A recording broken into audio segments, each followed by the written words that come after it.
Hello' guys, যোনটো second phase online counselling হৈছিলে, আপোনালোকৰ কাউন্সেলিংটো হৈছিলে 16 আগষ্ট তাৰিখে আপোনালোকৰ অনলাইন কাউন্সেলিং ছেকেণ্ড ফেজ, অৰ্থাৎ online counselling second phase for revision and modification of preferences of teachers education institute. এইটো আপোনাৰ 16 আগষ্টত হৈছিলে। ইয়াৰ যোনটো ৰিজাল্ট আপোনাৰ 18 তাৰিখে ডিক্লেয়াৰ কৰাৰ কথা আছিলে, অৰ্থাৎ আজি ইতিমধ্যে আপোনাৰ ৰাউণ্ড 3 যোনটো এলটমেণ্ট অফ ইনষ্টিটিউট তাৰ ৰিজাল্টটো ডিক্লেয়াৰ কৰিছে। আপোনালোকক দেখাই আছোঁ যে কেনেদৰে আপোনালোকে সেই ৰিজাল্টটো চেক কৰিব।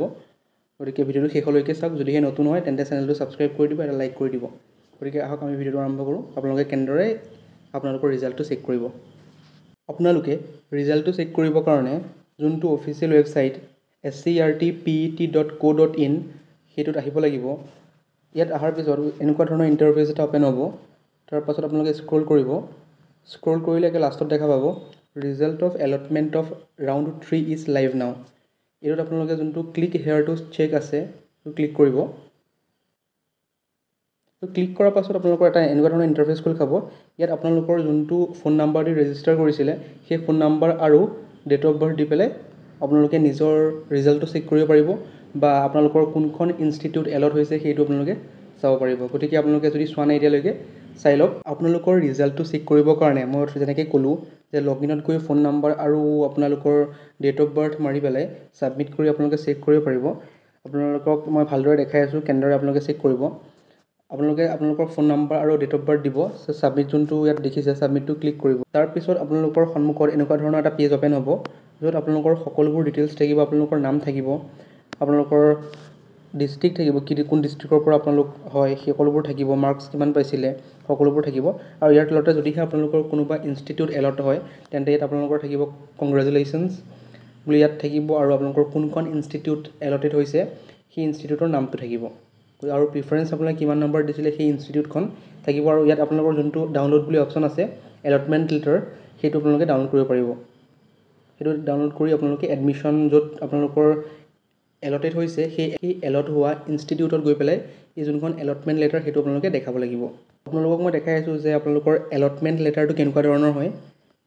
এনেকুৱা ধৰণৰ আপোনালোকৰ এলটমেণ্ট লেটাৰটো হ'ব। ইয়াত আপোনালোকৰ ৰেজিষ্ট্ৰেশ্যন আই ডি থাকিব, ৰোল নম্বৰ কিমান আছিলে আপোনাৰ PETত সেইটো থাকিব, নেম থাকিব, ডেট অফ বাৰ্থ থাকিব, ফাদাৰ্ছ নেম থাকিব, ষ্ট্ৰীম থাকিব, মাৰ্কছ কিমান পাইছিলে সেইটো থাকিব, কেটেগৰী থাকিব, সকলোবোৰ থাকিব। আৰু কোনখন ইনষ্টিটিউট এলট হৈছিলে সেইটো ধুনীয়াকৈ লিখা থাকিব ইয়াত। আৰু আপোনালোকৰ ষ্ট্ৰীমটো লিখা থাকিব, কোন কেটেগৰীৰ পৰা বিলং হয় সেইটো লিখা থাকিব, আৰু প্ৰিফাৰেঞ্চ কিমান দিছিলে সকলোবোৰ লিখা থাকিব। আৰু ইয়াত এটা ইম্পৰ্টেণ্ট কথা যে reporting institute and schedule details. Okay, ইয়াত আপোনালোকৰ ৰিপৰ্টিং ইনষ্টিটিউট থাকিব। The candidate should report to the allotted institute for document verification and admission during the specified period. Okay, ইয়াত আপোনালোকৰ ডেট দিছে ৰিপৰ্টিং চিডিউলত, যে ইয়াত যেনেধৰণে ডেট দিছে যেনেকুৱা ধৰণৰ আপোনালোকৰ ডেট এটা থাকিব। সেই ডেটত গৈ পেলাই যোনটো টাইম দিব সেই টাইমৰ ভিতৰত গৈ পেলাই আপোনালোকে এডমিশ্যনটো ল'বগৈ লাগিব, অৰ্থাৎ ফিজিকেল এডমিশ্যন। আৰু যোনবোৰ ডকুমেণ্টছ আপোনালোকৰ প্ৰয়োজনীয় ডকুমেণ্টছ সকলোবোৰ লৈ গৈ এই ডেটটোত আৰু এই টাইমৰ ভিতৰত আপোনালোকে এডমিশ্যনটো ল'বগৈ লাগিব। গতিকে এইখন আছিল চেম্পল। আপোনালোকে এই এলটমেণ্ট লেটাৰ যোনটো আছিলে ডাউনলোড অপশ্যনটোত ক্লিক কৰি এইটো ডাউনলোড কৰিব পাৰিব। ইম্পৰ্টেণ্ট ডকুমেণ্টৰ বিষয়ে মই আগৰ ভিডিঅ'টো মই জনাই দিছোঁ যে কোনবোৰ ডকুমেণ্টছ আপোনালোকৰ এডমিশ্যনৰ সময়ত লাগিব। আকৌ এবাৰ কৈ দিছোঁ, যিহেতু কাইলৈ আপোনালোকৰ ফিজিকেল এডমিশ্যন হ'ব, গতিকে আকৌ এবাৰ চাই লওক কি কি ডকুমেণ্টছ আপোনালোকে লগত লৈ যাব লাগিব। প্ৰথমতে হ'ল আপোনালোকৰ candidate will have to produce for verification following documents in original before the principal of the concern teacher education institute. আপোনালোকে সকলোবোৰ অৰিজিনেল লৈ যাব লাগিব। At the time of admission and submit the self attested photocopies of same along with one recent passport size photograph with their signature. আপোনালোকে একপি passport চাইজৰ photo লাগিব আৰু আপোনালোকৰ চাইন কৰা হ'ব লাগিব। তাৰপিছত কি কি ডকুমেণ্ট লাগিব ইয়াত ধুনীয়াকৈ লিখা আছে যে certificate for age proof, age প্ৰুফৰ কাৰণে আপোনালোকে এডমিট কাৰ্ড দিব পাৰে বা চাৰ্টিফিকেট দিব পাৰে মেট্ৰিকৰ HSLC। তাৰপিছত ছেকেণ্ডটো হ'ল pass certificate and marksheet of higher secondary HSৰ আপোনালোকৰ মাৰ্কশ্বিট আৰু পাছ চাৰ্টিফিকেট লাগিব। চাৰ্টিফিকেট অফ কাষ্ট, আপোনালোকৰ যদি ৰিজাৰ্ভ কাষ্টৰ পৰা বিলং কৰে ST SC EWS বা এইবিলাক কাষ্টৰ পৰা বিলং কৰে তেনেহ'লে আপোনালোকৰ কাষ্ট চাৰ্টিফিকেট লাগিব। তাৰপিছত document to prove that he/she is permanent resident of Assam.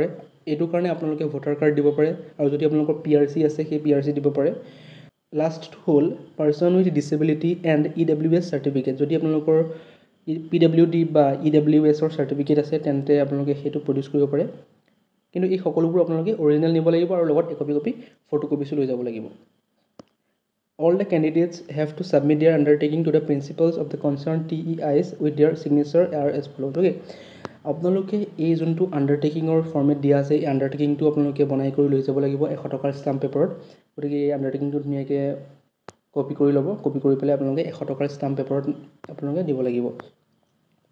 ইয়াত আপোনালোকৰ ছিগনেচাৰ থাকিব, ফুল নেম থাকিব, ডেট থাকিব, এড্ৰেছ থাকিব, সকলোবোৰ থাকিব আৰু ষ্টাম্প পেপাৰত বনাই পেলাই এইটো আপোনালোকে তাত যোনখন ইনষ্টিটিউটত এডমিশ্যন ল'ব তাত ছাবমিট কৰিব লাগিব এই সকলোবোৰ ডকুমেণ্টছৰ লগত। গতিকে এইটো আছিল আপোনালোকৰ লাষ্ট ৰাউণ্ড, যিহেতু ৰাউণ্ড 3 হয়। গতিকে ইয়াৰ পাছত আৰু কোনো ধৰণৰ কাউন্সেলিং নহয় আৰু কোনো ধৰণৰ এলটমেণ্ট লিষ্ট নোলায়।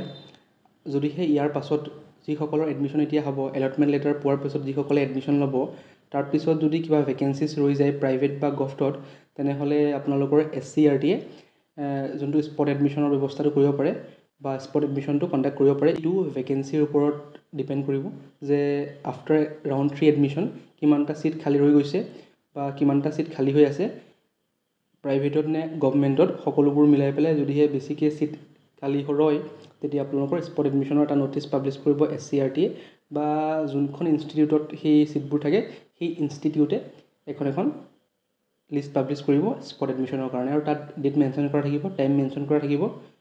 আপোনালোকে সেই টাইমত গৈ পেলাই এডমিশ্যন ল'ব পাৰিব। কিন্তু এইটো চিয়'ৰ নহয় যে এইবাৰ স্পট এডমিশ্যন হ'বই হ'ব। গতিকে আপোনালোকে চেক কৰি থাকিব ৱেবছাইটটো বা নিৰ্দিষ্ট কলেজ বা ইনষ্টিটিউটৰ ৱেবছাইট থাকে সেইবোৰ চেক কৰি থাকিব। যদিহে কিবা স্পট এডমিশ্যনৰ ন'টিচ বা ন'টিফিকেশ্যন ওলায় আপোনালোকে চাব পাৰিব। ময়ো আপোনালোকক এই ভিডিঅ'ৰ দ্বাৰা জনাই দিম, আপোনালোকে ভিডিঅ'বোৰ চাই যাব। Thank you. গতিকে এইটো এটা আছিল কুইক আপডেটছ। আপোনালোকক এনেকুৱা ধৰণৰ কুইক আপডেটছ আগলৈ লাগে তেনেহ'লে আপোনালোকে চেনেলটো ছাবস্ক্ৰাইব কৰি দিব আৰু এটা লাইক কৰি দিব। Thank U.